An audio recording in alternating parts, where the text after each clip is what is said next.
Hidup kita tidak akan berubah ya sampai kita stop nyalahin keadaan. Yes, ini bener banget, ini fakta ya. Karena ini apa? Beberapa orang ya di circle aku ya. Ini yang hidupnya berubah semenjak tuh mereka stop nyalahin keadaan ya. Ada yang nyalahin pasangannya, ada yang suka nyalahin anaknya, komplain, ada yang nyalahin keadaan pekerjaannya, keadaan ekonominya ya, komplain terus ya. Aku tuh juga dulu termasuk orang yang tipenya komplainer begitu ya, yang suka apa-apa tuh kalau nggak ada yang nggak beres ya, selalu nyalahin keadaan. Oh karena begini nih, oh karena begitu nih. Jadi selalu excuse terus di dalam sini ya. Jadi nyalahin keadaan terus. Dan ternyata ya orang-orang yang stop nyalahin keadaan begitu ya, tapi akhirnya mereka bisa berubah lebih baik ya. Ya entah itu berubah lebih baik dengan pasangannya, ada yang berubah dengan hubungannya dengan anaknya semakin harmonis, ada yang keadaan ekonominya juga semakin membaik karena stop komplain gitu ya.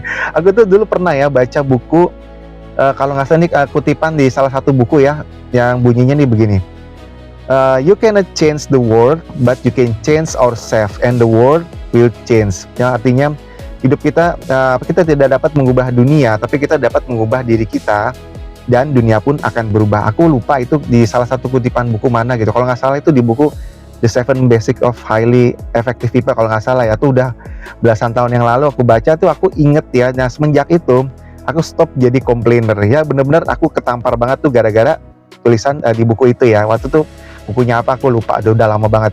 Ya semenjak itu aku stop nyalain keadaan.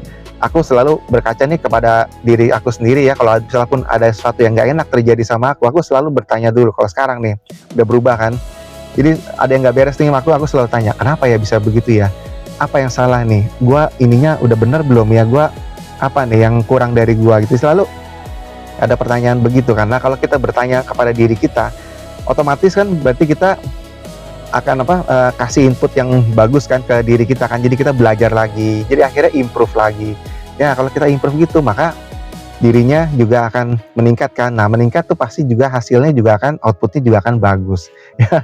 Itu beneran nih guys, aku juga soalnya ngerasain sendiri, dan aku lihat beberapa teman-teman yang kayak gitu ya di circle aku nih, beberapa orang yang stop nyalain keadaan akhirnya hidupnya ya jadi lebih baik.